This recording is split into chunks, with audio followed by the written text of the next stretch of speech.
अल्हम्दुलिल्लाह नहमदुहु व नस्तईनुहु व नस्तगफिरुहु व नु'मिनु बिही व नतवक्कलु अलैहि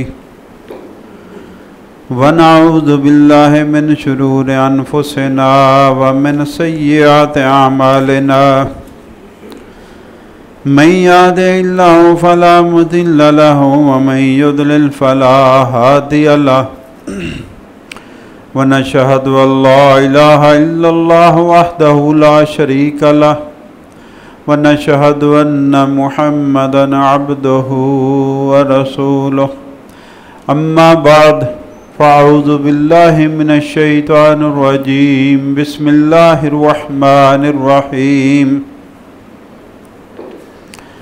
अलम नशरह लक सदरक व वदअना अन्का विज़रक अल्लज़ी अनक़ज़ ज़हरक व रफ़अना लक ज़िक्रक सदक़ल्लाहुल अज़ीम।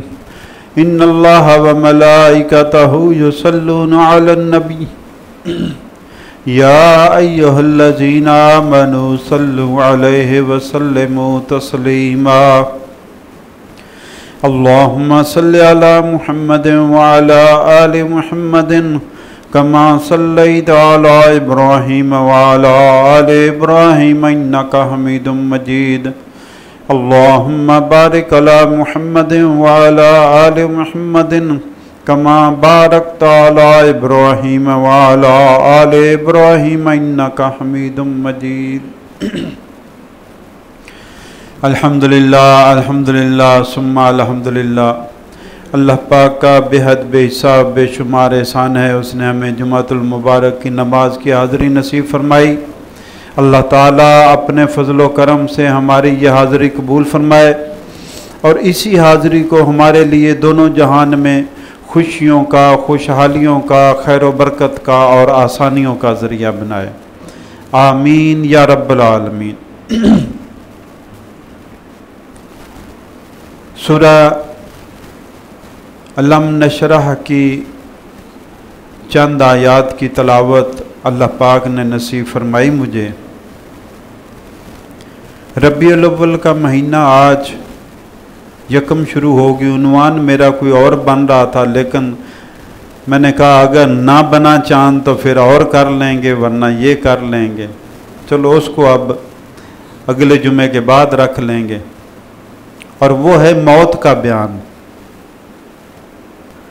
मरना है, हर एक को इस अमल से गुजरना है। जो हर एक के साथ वास्ता और साबका पेश आना है, उसका तरीका तो सीख लेना चाहिए। मरने का तरीका आना चाहिए। हंसेंगे लोग कि जी मरने का तरीका कौन सा है? भी तरीका है, मरने का भी एक तरीका है। जैसे जीने का तरीका है, ऐसे मरने का भी तरीका है। ये अलग बात है कि हमने दीन को इस्तेज़ा और तमाशा और ठट्ठा बना लिया है। जैसे कि अभी बना लिया है, रात से मुबारकबादी के सिलसिले चले हुए हैं। किसी ने नहीं कहा कि जनाब अल्लाह के नबी सल्लल्लाहु अलैहि वसल्लम क्या किया करते थे। एक साथी ने मुझे फ़ोन किया मुबारकबाद का, तो मैंने कहा जी अल्लाहुम्मा अहिल्लहु अलैना बिल अम्न वल अमान ईमान व सलामत वल इस्लाम में रब्बी व रब्बुकल्लाह हिलाल रुश्दिन व खैर हिलाल रुश्दिन व खैर। कहते जी मैंने पूछने के लिए किया था, मैंने कहा मैंने आपको सुना दिए जो अल्लाह के नबी किया करते थे, मैंने वो आपको सुना दिए। आप मुझे मुबारक का पूछ रहे थे। अच्छा, जितनी जुमे के दिन मुबारकबादों के व्हाट्सएप मैसेज होते हैं उतने मस्जिदों में नमाजी नजर नहीं आते। इसका मतलब सोशल मीडिया पे ईमान की यलगार है सारी। सोशल मीडिया पे सारा इस्लाम, सारा ईमान, सारी नसीहत, इतनी प्यारी प्यारी बातें। बाज़ औक़ात बंदा, हम दीन का मुताला करने वाले तालिब इल्म में इतनी प्यारी प्यारी होती है कि बंदा हैरान हो जाता है, हाँ ये तो बड़ी बात की उन्होंने। और यही अल्लाह ने अपने नबी को कहा कि आप इनकी खुशनुमा, ये मुनाफिकों की जो मुरस्सा और खुशनुमा बातें, इनसे मुतासर ना हुआ करें। इनकी बातें और इनके कामयाबियां और इनके जुस्से देखकर और इनके डेरे आबाद देखकर परेशान ना हुआ करें। अल्लाह यही चाहता है कि इसी में मगन रहे और कुफर में मौत आ जाए इनको। ये तो अल्लाह का प्रोग्राम है। तो जैसे जीने का एक तरीका और सलीका, ऐसे ही मरने का भी एक तरीका और सलीका है। इंशाअल्लाह अगले जुमे के बाद उस पर बात करेंगे, लेकिन अभी ये 2 जुमे तो सीरत नबी सल्लल्लाहु ताला अलैहि वसल्लम के हवाले से बात करते हैं। अल्लाह हमें सही फहम और अमल की तौफीक अता फरमाए। अल्लाह ने कुरान में फरमाया वरफ़अना लका ज़िक्रक। अच्छा, उससे पहले मैं वो दुआ की बात कर लूँ, वो मैंने पढ़ दी, लेकिन साफ ज़ाहिर है जब दुआ पढ़ी है तो जब चांद नज़र आता, तिरमिज़ी शरीफ की हदीस है ये, इमाम तिरमिज़ी रहमतुल्लाह अलैह ने रवायत किया कि अल्लाह के नबी सल्लल्लाहु अलैहि वसल्लम जब भी कोई नया चांद नज़र आता तो ये दुआ पढ़ा करते थे। पहली बात तो यह है कि हिलाल पहली से 3 तक के चांद को कहते हैं, उन दिनों में दुआ पड़ी, फिर कमर बन जाता है। वो हमारी जुस्तजू ही नहीं है। सोशल मीडिया से हटेंगे तो चांद देखने की तौफीक होगी। वो मसला रुयत हिलाल कमेटी ने हल कर दिया, हम ज़हमत ही नहीं करते। हालांकि चांद को देखने का सवाब क़यामत तक जारी है, क्योंकि दुआ देख कर मांगनी है। चांद की तलब होनी चाहिए कि हमारा चांद, नया चांद आ रहा है और उसमें फिर मैंने कहना क्या है वो बता देता हूं। जो मेरे और आपके प्यारे नबी सल्लल्लाहु अलैहि वसल्लम सहाबा को मुबारकबादें नहीं देते थे, ना सहाबा मुबारकबाद देते कि नया चांद चढ़ गया मुबारक हो जी, आज जुमा हो गया मुबारक हो। किसी रिवायत में नहीं आया कि उन्होंने मुबारकबादें दी हूं। हाँ, जब नया चांद दिखाई देता था तो अल्लाहुम्मा अहिल्लहु अलैना, ऐ अल्लाह इस चांद को हमारे ऊपर निकाल, बिल अमन, पूरा महीना अमन कर रहे, वल ईमान, हमारा ईमान महफूज रहे, वह सलामत बदन की सलामती नसीब हो, वल इस्लाम में पूरा महीना इस्लाम पर अमल पैरा हूं। रब्बी व रब्बुक अल्लाह, फिर चांद की तरफ रुख करके कहते तेरा भी रब अल्लाह है, मेरा भी रब अल्लाह है। रब्बी व रब्बुक अल्लाह, मेरा भी रब अल्लाह है, तेरा भी रब अल्लाह है, फैसले उसके होने हैं, तू भी उसके फैसले से नमूदार हुआ है और तेरे दरमियान, तेरे अरसे में जो कुछ होगा वो उसकी कुदरत से होगा। अच्छा, उलमा फरमाते हैं अब नया ग्लैमर का दौर आ गया ना जी, अब ग्लैमराइज हो गया, दीन को भी ग्लैमराइज कर लिया। कौन सा महीना जिसको हमने ग्लैमराइज नहीं किया? सबसे बाबरकत महीना रमजान था, हमने उसको भी ग्लैमराइज कर दिया। सारी रात खेल तमाशा होता है, इस्तेज़ा होता है, ड्रामा होता है, खेल कूद होती है। वो जो इह्याउल लैल हुआ करता था, रातों को जागना अल्लाह की इबादत के लिए, वो इह्याउल लिल्लाब हो गया, तमाशे के लिए जागना हो गया। सारी सारी रात तमाशे चलते हैं। ऐसे रूटीन बना ली, जमाना ऐसे इतनी चेंज करवट ले गया कि लोग रात को सारी रात जागते हैं, तलावत के लिए नहीं, इबादत के लिए नहीं, सोशल मीडिया ड्रामे देखने के लिए, क्रिकेट मैच खेलने और देखने के लिए, और सुबह सहरी करके फिर सो जाते हैं, सारा दिन सोए रहते हैं। जब मुसलमान बदल गया, अल्लाह ने कुरान में फरमाया कि रात को सुकून के लिए बनाया। पढ़ लें कुरान में अल्लाह क्या कहता है, रात को किस काम के लिए बनाया? सुकून के लिए बनाया। और दिन को किस काम के लिए बनाया? मुआश के लिए बनाया, मजदूरी के लिए बनाया, मेहनत के लिए बनाया। और जब उस अल्लाह को मानने वाला, उस किताब को मानने वाला, किताब पर ईमान रखने वाला मुसलमान ही रात को दिन में बदल देगा, दिन को रात में बदल देगा, तो बरकतें कहां से आएंगी मेरे और आपके घरों में, मेरे और आपकी जिंदगी में? तो उलमा फरमाते हैं कि जब भी सुन्नत तरीका छोड़ा जाता है और ग्लैमराइज होकर नया ट्रेंड कबूल कर लिया जाता है, मुबारकबाद मुबारकबाद, दुआ नहीं पढ़नी, मुबारकबाद, तो उस नए ट्रेंड से नई बिदत आती है और एक सुन्नत उठ जाती है। बिदअत कहते ही उसको हैं कि जो नया काम ऐसा आए कि उस काम पर जो दीन का तरीका था वो खत्म हो जाए, ये नया शुरू हो जाए। तो दुआ सीखनी चाहिए हमें। कौन सा काम है जो हम नहीं सीख सकते, कौन सा काम है जो हम कर नहीं सकते, तो दुआएं सीखनी चाहिए। अच्छा चलो, मैं तो अपने तालिब इल्म के लेवल तक एक रियायत ये भी देने को तैयार हूं अपने आप को कि चलो नहीं आती दुआ, अपनी जबान में अल्लाह से इल्तिजा कर लो। अल्लाह पंजाबी भी जानता है, ये नहीं कि अल्लाह को अरबी आती है उसको पंजाबी का पता नहीं है।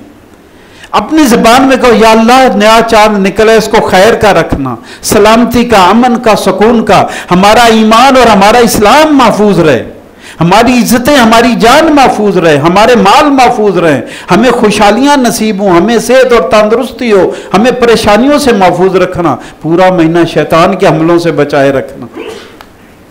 अपनी जबान में कहो, वो सारी जबानें जानता है। तो ये तो है, अगर चांद दिखाई दे तो चांद, नए चांद की दुआ, ये हर चांद की दुआ है, हर चांद की दुआ है। हर चांद में अगर हम चाहते हैं कि हम अल्लाह से मांगे, या अल्लाह महीना शुरू हो रहा है तो इसको खैर वाला, बरकत वाला, अमन वाला, सलामती वाला, ईमान की हिफाजत वाला, और ये महीना हमें इस्लाम पर अमल करता हुआ पाए। वला तमूतुन्ना इल्ला व अंतुम मुस्लिमून। देखो मौत ना आए तुम्हें मगर इस हालत में आए, मौत देखे तुम अल्लाह की फर्मा बरदारी में लगे हुए हो, मौत कहीं तुम्हें नाफरमानी में ना पाले। वला तमूतुन्ना, मरना ही नहीं है, इल्ला व अंतुम मुस्लिमून, मगर इस हालत में मरना है कि तुम अल्लाह की फर्मा बरदारी में हो। वरफ़अना लका ज़िक्रक, सूरह अलम नशरा में अल्लाह ताला ने फरमाया, अलम नशरह लका सदरक, ऐ महबूब क्या हमने आपका सीना खोल नहीं दिया। हम बाज़ औक़ात कोई काम शुरू करने लगते हैं, हम कहते हैं समझ नहीं आ रही, क्या करूं मैं, कुछ पल्ले नहीं पड़ रहा, यहां से शुरू करूं, यहां से शुरू करूं, या मसले में उलझ गया हूं, इसका खात्मा कैसे होगा, इसको हल कैसे करूं, पहले ये काम करूं या पहले ये काम करूं। तो उलझन में आ जाता है बंदा, शरा सदर नहीं होती, सीना खुला नहीं होता। अल्लाह ताला कुरान में फरमाते हैं, फमन युरिदिल्लाहु अन यहदियहु, जिस शख्स के बारे में अल्लाह फैसला कर लेता है कि इसको मैंने हिदायत देनी है, जिस शख्स के बारे में अल्लाह फैसला कर ले, अल्लाह इरादा कर ले कि इस बंदे को मैंने हिदायत देनी है, तो फिर अल्लाह ताला उसको क्या कोई जागीर अलाट करते हैं, उसको कोई डिग्रियां देते हैं, उसको कोई ओहदे और हुकूमत दे देते हैं, उसको मालो दौलत के अंबार दे देते हैं, उसको कोई करामत और मुआजा दे देते, क्या देते हैं। यही हमने सीखना है कि कुरान हमें क्या सिखाता है, यशरह सदरहु लिल इस्लाम। अल्लाह जिसको हिदायत देने का इरादा करता है उसके सीने को इस्लाम के लिए खोल देता है, उसको इस्लाम प्यारा लगता है, इस्लाम की बात प्यारी लगती है, मुसलमान प्यारा लगता है, इस्लाम के रस्म और रिवाज प्यारे लगते हैं, उसको इस्लाम उसके दिल में सिमा जाता है, उसको नमाज के वक्त तंगी और मुश्किल नहीं होती, रमजान आता है तो उसको मुश्किल और परेशानी नहीं होती, ज़कात का वक्त आता है तो माल देते हुए उसको कोई प्रॉब्लम नहीं होता है। यशरह सदरहु लिल इस्लाम, अल्लाह उसके सीने को खोल देता है। उलमा ने उसकी मिसाल बयान फरमाई, सीना कैसे कुशादा होता है। एक हदीस पाक में आता है,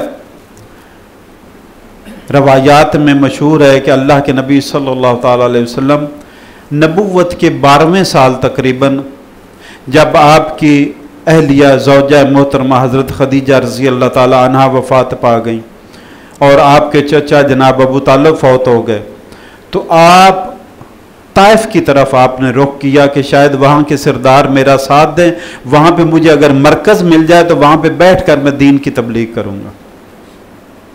और वो भी मशहूर है, आपने सुन रखा कि उन्होंने फिर औबाश लड़के पीछे लगा दिए और जिन्होंने पत्थर मार मार कर, रवायात में आता है कि सर से खून बहा और आपकी एड़ी में आ गया, जूती में आ गया, और आप पर खून बह जाने की वजह से, परदेश में होने की वजह से, कमज़ोरी की वजह से इतनी नकाहत और कमज़ोरी होगी। रवायात में आता है कि एक बाग की 4 दीवारी थी, आप दीवार के साथ ऐसे हाथ रख कर जैसे बंदा गिर पड़ता है, ऐसे ही आप गिर पड़े उसकी टेक लगाकर दीवार के साथ।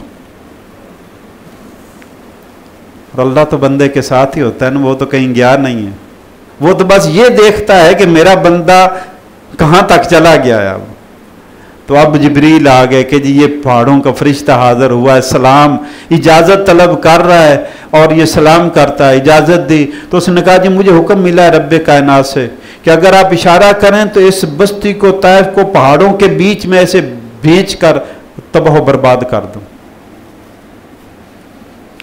जहां से पत्थर पड़े हों, जहां से लौलहान होकर बंदा निकला हो, लेकिन शरा सदर हो चुकी हो कि मैं तो अल्लाह का काम कर रहा हूं। तो फरमाया अल्लाहुम्मा हद कौमी फ़इन्नहुम ला यअलमून, ए अल्लाह इनको बर्बाद नहीं, इनको हलाकत में ना डाल, इनको हिदायत दे, मेरी कौम को हिदायत दे, ये जानते नहीं मैं इन्हें क्या दे रहा हूं, पैगाम दे रहा हूं। और फरमाया मैं उम्मीद करता हूं चलो ये नहीं मान रहे, इनकी नस्लों में से ऐसे पैदा होंगे जो पढ़ेंगे ला इलाहा इल्लल्लाह मुहम्मद रसूलुल्लाह। ये है शरा सदर, इतना सीना खुला हुआ है हिदायत के लिए। ये नजर की तंगी, दिल की तंगी, हमसाये का दरवाजा अच्छा लग गया तो मेरे से वो नहीं बर्दाश्त हो रहा, अगर दुकान चल पड़ी किसी की तो वो मेरे से बर्दाश्त नहीं हो रही, मेरा बस चलता है। मैंने आपने भी देखा होगा कि अगर हमसाये की दुकान चल पड़ी है तो उसके घर में वारदात करवा दो, उसकी दुकान पर वारदात करवा दो। ये हमारे रवैये हैं। कहां गया बीच में से ईमान? और ईमान तो है ही नहीं। अगर ईमान होता तो मुझे तो मेरे नबी ने बता दिया था कि तू अपनी मां के पेट में 4 माह का था तब तेरा रिज़्क अल्लाह ने लिख दिया था, उसको बदल नहीं सकती दुनिया की कोई ताकत। हां, अगर सही तरीके से मैं कमाऊंगा तो वही हलाल में आ जाएगा, और नाजायज कमाऊंगा तो वही हराम में आएगा, होगा वही, होगा उतना, उसको कोई चेंज नहीं कर सकता। तो मेरे और आपके नबी सल्लल्लाहु अलैहि वसल्लम की सुन्नत और तरीका यह है, आपका उस्वा यह है कि दुश्मन के लिए भी भलाई तलब करना, दुश्मन के लिए भी खैर तलब करना। हमारे मुंह से तो गालियों का तूफान उमड़ आता है, बददुआओं का तूफान उमड़ आता है, गीबत और चुगलखोरी और बदखोई और बदखाई का तूफान निकल पड़ता है। फिर हम कहते हैं हम मुसलमान हैं। वरफ़अना लका ज़िक्रक, अल्लाह ने अपने नबी सल्लल्लाहु अलैहि वसल्लम के जिक्र को बुलंद किया। खुद अल्लाह ने अपने नबी की शान बयान फरमाई, खुद अल्लाह ने अपने नबी सल्लल्लाहु अलैहि वसल्लम पर दरूद भेजा, खुद अल्लाह ने अपने फरिश्तों की ड्यूटी लगाई कि मेरे नबी पर दरूद भेजा करो, खुद अल्लाह ने अपने मानने वाले सारे अहले ईमान की जिम्मेदारी ड्यूटी लगा दी कि मेरे नबी पर दरूद भेजा करो।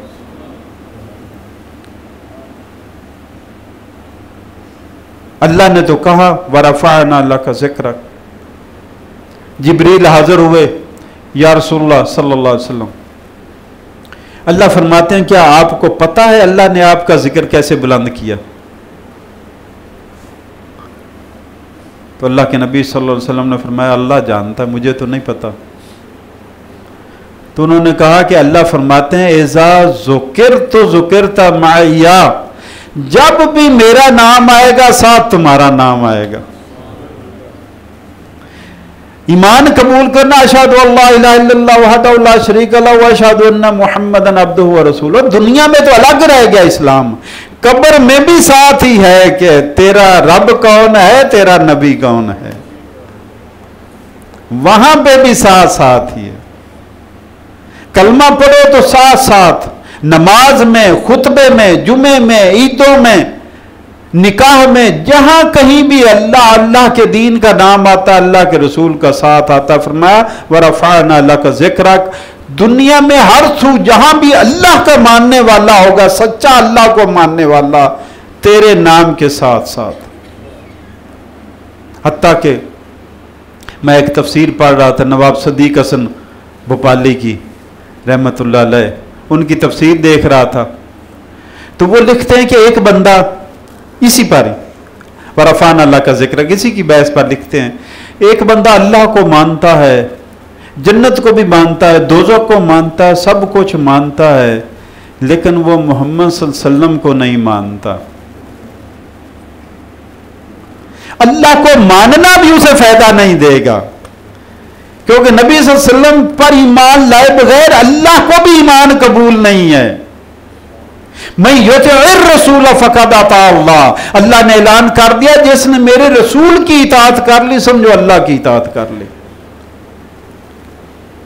अच्छा, अल्लाह तो अपने नबी का जिक्र बुलंद कर रहा है, अल्लाह ने अपने नबी की शान बुलंद फरमाई, दुनिया में भी, कब्र में भी, आखिरत में भी। मकाम महमूद अल्लाह के नबी को जब मिलेगा और शफाअत कुबरा जब होगी, अल्लाह के नबी दोज़ख से निकालेंगे सारे नबी। क़यामत के दिन जब सारी मखलूक आदम अलैहिस्सलाम से होती हुई नबी सल्लल्लाहु अलैहि वसल्लम तक आ जाएगी, हदीस लंबी है, मैं उसमें नहीं पढ़ता।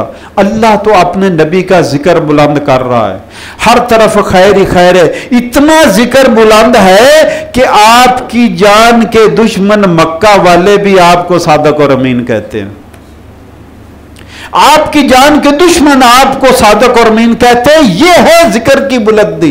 आपका किरदार, आपका अखलाक ऐसा है कि दुश्मन भी कहता है कि इन जैसा सच। अबू जहल अपनी तन्हाई में इकरार कर रहा है, एतराफ कर रहा है कि अल्लाह की कसम मोहम्मद ने कभी झूठ बोला ही नहीं। लेकिन मोहम्मद सल्लल्लाहु अलैहि वसल्लम को मानने वाले सच की तरफ आने को तैयार ही नहीं है। वो कहते मैंने उसको गेड़ा करा दिया। क्या चक्कर है यार, कैसे आशिकाने रसूल हैं, कैसे मुहिब्बाने नबी हैं, कैसे सच्चे मोमिन और सच्चे मुसलमान हैं। तो अल्लाह ने अपने नबी का जिक्र बुलंद किया। सवाल अगला ये है, मेरा छोटा सा सादा सा सवाल ये है कि क्या मेरे और आपके अखलाक और किरदार और रवैये और हमारे घरों और बाजारों को देखकर लगता है कि आप भी अपने नबी का जिक्र बुलंद कर रहे हैं या गिरा रहे हैं?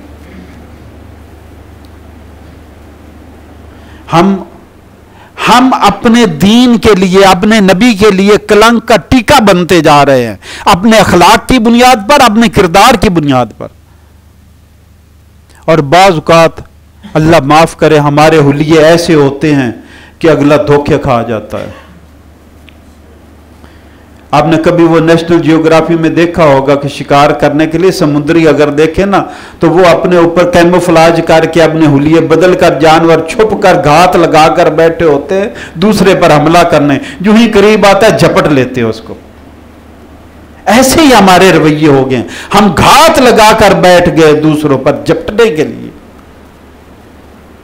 अरे नबी सल्लल्लाहु अलैहि वसल्लम से मोहब्बत का तरीका ही यह है कि उनके अखलाक को अपनाया जाए, उनकी झलक मेरे और आपके अखलाक में नजर आनी चाहिए, उनकी झलक मेरे और आपकी जिंदगी और बहुत में नजर आनी चाहिए।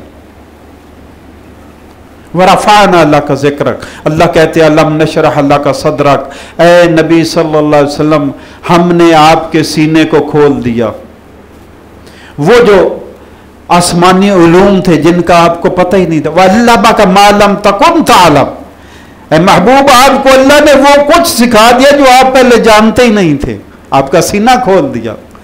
आपको कहां से कायनात तख्लीक कैसे हुई वो इल्म दे दिया। आप तो अभी दुनिया में आ रहे हैं, आपको यह बता दिया पहले क्या बना था, आदम अलैहिस्सलाम का क्या किस्सा था, शैतान ने क्या किया था, पहली उम्मतों के साथ क्या हुआ, पहले अंबिया के साथ क्या हुआ, अल्लाह को मानने वालों को क्या अंजाम हुआ, अल्लाह की नाफरमानी करने वालों का क्या अंजाम हुआ। अल्लाह ने आपको सब कुछ, अब अल्लाह का अल्लाह ने आपको वो कुछ इल्म दे दिया, मालम तकुन तालम, जो आप जानते ही नहीं थे, और आपका इल्म से सीधा कुशादा कर दिया। और अगली बात, जब शरह सदर हो, सीना कुशादा हो, दिल में इत्मीनान हो तो बंदा अमल करता है। हमारे सीने खुले नहीं हैं। अगर हमारे सीने इस्लाम के लिए खुले होते तो इस्लाम पर अमल करना मुश्किल ना होता। नमाजों के लिए फिर ये चंद नफूस मस्जिदों में ना होते। मेरे और आप जैसे आम लोग, उनके व्हाट्सएप पर कितने जुमा मुबारक के हैं, उससे कम तादाद मस्जिदों में है। ऐसे मुसलमान हम बनते जा रहे हैं। मेरे और आप, हमने अपने नबी का जिक्र बुलंद करना है। गैर मुस्लिम मुझे और आपको देखे और देख कर कहे कि ये मोहम्मद को मानने वाला है। और हमारे यहां इतना जवाल आ गया कि हम मिसाल देते हैं कि फलां मुल्कों में गैर मुस्लिमों में इतनी ईमानदारी है, उनका नाप तोल अच्छा है, वो वादे के पक्के हैं, वो अखलाक के अच्छे, वो जबान के अच्छे हैं, वो खालिस चीज मिलावट नहीं करते, वो अपना फर्ज पूरा करते, वो ड्यूटी पूरी करते। हमारे तो आदत है तनख्वाह लेनी है, काम पे नहीं जाना। हमारा कौमी शार है, हमारा कौमी शार है। अगर कहो ना काम पर जाना है तो फिर तो सर में पड़ जाती है। आदत ही नहीं है, कमा कर खाने की आदत ही नहीं है, सीखा ही नहीं है। जब भूखे मार रहे होते हैं तो फिर तरसते, फलां की इतनी तनख्वाह, काश मेरी दुकान चल पड़े, मेरी इतनी तनख्वाह, मेरे इतने वसाइल हो, इतने अल्लाह के नाम पर दूंगा। वो हदीस में भी एक वाकया आता है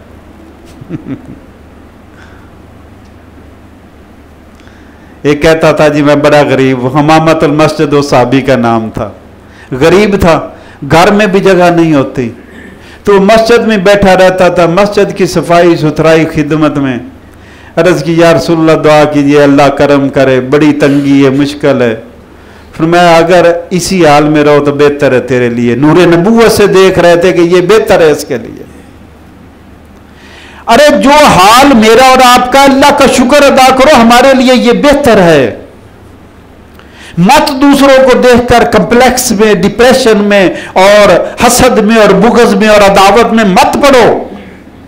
पता नहीं जिसकी जेब में 10,000 रुपया है उसके दिल में परेशानियां कितनी, क्या पता तुम्हें।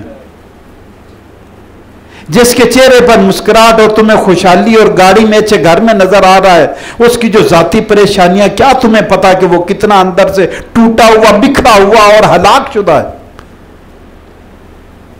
बस हम दूसरे की खुशी देखते यही बर्दाश्त नहीं होती। अपने हाल में खुश रहो। जिस हाल में मेरे रब ने मुझे रखा है ये मेरे लिए बेहतरीन हाल है। इससे बेहतर मेरा हाल और हालत हो ही नहीं सकती जिसमें मेरे रब ने मुझे रखा है। अल्लाह का शुक्र अदा करो। लइन शकरतुम लाज़ीदन्नकुम।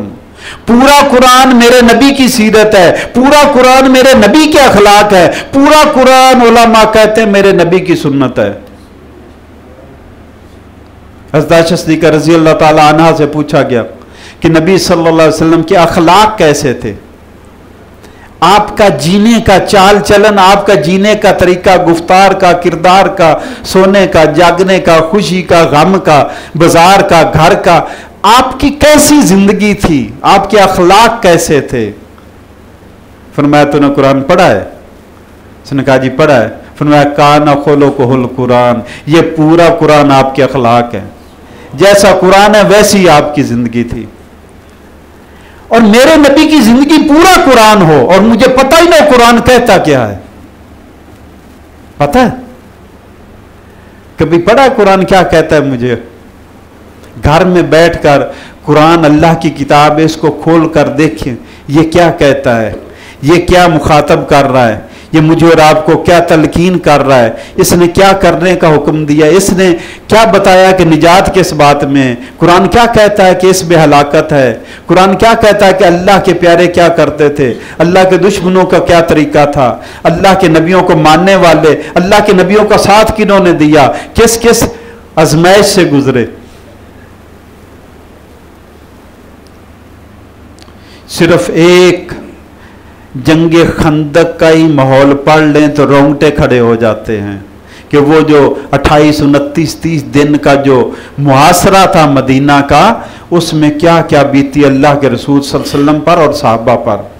फिर एक हजरत आयशा सिद्दीक़ा रज़ी अल्लाह ताला अन्हा पर जो इल्जाम लगाया गया, उस एक महीने में जो अहले बैत नबी के घराने पर बीती, उसका अगर आप एक हदीस पढ़ ले तो आपके रोंगटे खड़े हो जाएंगे कि कितनी आजमाइशों से वो भी गुजरे जो अल्लाह की महबूब तरीन हस्तियां थी, जिनका जिक्र, जिनकी शान और बरत का जिक्र अल्लाह ने कुरान में नाजल कर दिया, वही बनाकर क़यामत तक के लिए नाजल कर दिया।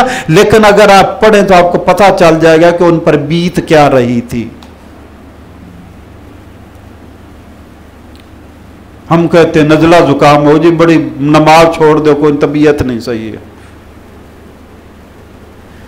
ये जो हमारी परेशानियां हैं ना, हदीस में आता है, ये भी हजरत आयशा सिद्दीक़ा रज़ी अल्लाह ताला अन्हा से रवायत है।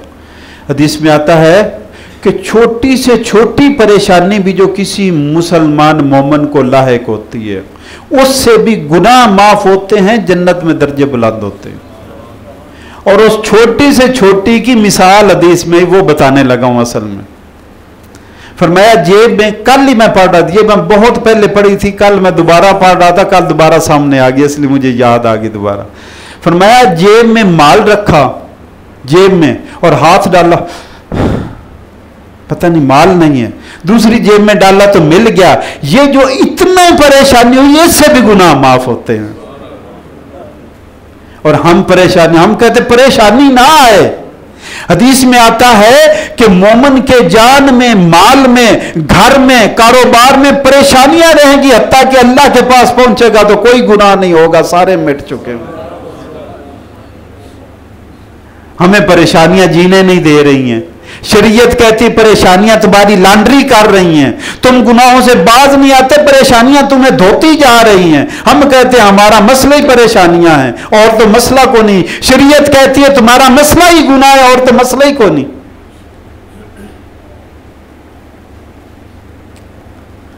वरफ़अना लका ज़िक्रक, अल्लाह फरमाते हैं महबूब, हमने आपका जिक्र बुलंद कर दिया। और आपके जिक्र को बुलंद करने, देखें अल्लाह के प्यारे नबी सल्लल्लाहु ताला अलैहि वसल्लम को अल्लाह ताला ने नबूवत से सरफराज फरमाया। एक रवायत में आता है कि 4 बार आपका सीना चाक हुआ है। अच्छा, उससे पहले मैं बता दूं, हजरत अनस रजी अल्लाह ताला ने, जो आपके खादम थे, 10 साल के थे, माँ ने दे दिया कि या रसूल अल्लाह, ये आपका खादम है, खिदमत करेगा। फिर 10 साल तक मदीना में वो खादम ही रही। वो कहते हैं मैंने खुद अपनी आंखों से देखा और हाथ फेर कर देखा, आपकी जो सर्जरी हुई थी, जो सीना मुबारक पर आपके सिलाई के निशान मैंने आंखों से हाथ लगा कर देखे हुए। आलमी असबाब है। क्या वो अल्लाह अपने नूर से, इल्म से वैसे दिल को नहीं भर सकता था? दुनिया में तो दुनिया के असबाब के तहत नबी भी, रसूल भी चलेगा। 3 बार सर्जरी हुई। जब 2-3 साल के थे, जब हजरत हलीमा के पास थे दूध पिलाई के वक़्त, तब हुई। फिर जब आपको मबूस किया गया गारे हिरा में, तो रवायात में आता है जिब्रील और मिकाईल आए और पहले आपकी सर्जरी की, क्योंकि अब वही के लिए अहलियत काबिल बनाया जा रहा है। फिर जब मेराज पे गए तो पहले सर्जरी हुई है, दिल में नूर भरा गया, अल्लाह से मुलाकात होनी है, आम बंदा नहीं कर सकता, उसके अंदर सलाहियत और अहलियत बनानी है। जैसे आप कंप्यूटर लेकर जाते हैं कि इसमें वाईफाई नहीं लगी हुई है, इसमें ये नहीं लगी हुई, ये लगा दो ये भी काम चल पड़ेगा, ये लगा दो ये भी काम चल पड़ेगा। जब अल्लाह के नबी सल्लल्लाहु अलैहि वसल्लम को अल्लाह से मुलाकात के लिए, वही हासिल करने के लिए, नबूवत की अता के लिए 3 बार सर्जरी करानी पड़ी, जिसके निशानात आपके सीने पर देखे जाते थे। हम बगैर इम्तिहान के जन्नतुल फिरदौस के ठेकेदार हैं। कोई इम्तिहान ना देना पड़े, कुछ करना ना पड़े, किसी परेशानी से गुजरना ना पड़े। बात तो वहीं खत्म होती है कि वो मुअज़्ज़ज़ थे ज़माने में मुसलमान होकर, जिन्होंने अपने आप को अल्लाह का फरमा बरदार बना लिया, उसने इज्जत पा ली। व तुइज़्ज़ु मन तशा व तुज़िल्लु मन इन्नल इज़्ज़त लिल्लाहि जमीआ। इज्जत, कामयाबी, सरफराजी, नेकनामी, सारे खजाने अल्लाह के पास, अल्लाह फैसला करता है। लेकिन हमारी बदबख्ती ये है, हमारी बदकिस्मती ये है कि जिसको दीन रद्द करता है हम उसमें इज्जत पा रहे हैं, समझ रहे हैं, और जिसको दीन इज्जत कहता है हम उससे दूर भाग रहे हैं। इज्जत क्या है, दीन क्या है, इसके लिए अल्लाह ने एक किताब उतारी और उस किताब का नाम है अल कुरानुल मजीद। कुरान मजीद को पढ़ना, उसको सीखना, उस पर अमल करना, ये है दीन इस्लाम। दीन इस्लाम की किताब है कुरान। उसको पढ़ा करें, अपने घर में पढ़ें, रोज़ाना पढ़ें, तर्जमे के साथ पढ़ें। आपको आपकी बीवी देखेगी, आपको आपके बच्चे देखेंगे, अल्लाह उनको भी तौफीक देगा। आपने अपने घरों में देखा होगा कि माँ अगर नमाज के लिए खड़ी होती तो छोटा बच्चा ऐसे ही खड़ा हो जाता है, देखता है ना। अरे आपको देखेंगे तो उम्मीद रखे, अल्लाह से मुस्बत उम्मीद रखे कि इंशाल्लाह मेरे बाद मेरे बच्चे भी ऐसे ही करेंगे। और अगर खुदा न खास्ता नहीं भी करते तो बैठे बैठे कभी मुंह से तो निकलेगा कि अब्बा ऐसे पढ़ता था, मेरा अब्बा कुरान को तर्जमे के साथ पढ़ता था, मुझे बताता था, इधर आ मैं तुझे बताता हूं, ये देख अल्लाह क्या कह रहा है, अल्लाह ने ये कहा, अल्लाह ने ये कहा। जब मुंह से गवाही निकलेगी तो जन्नत में दर्जे बुलंद होते जाएंगे। अल्लाह ताला मुझे और आपको हिदायत नसीब फरमाए, आमीन या रब्बल आलमीन। इंशाअल्लाह मगरिब की नमाज के बाद दर्स कुरान होगा, उसी सिलसिले में बात करने लगा था। अल्लाह ताला हम सबको हाज़िरी नसीब फरमाए।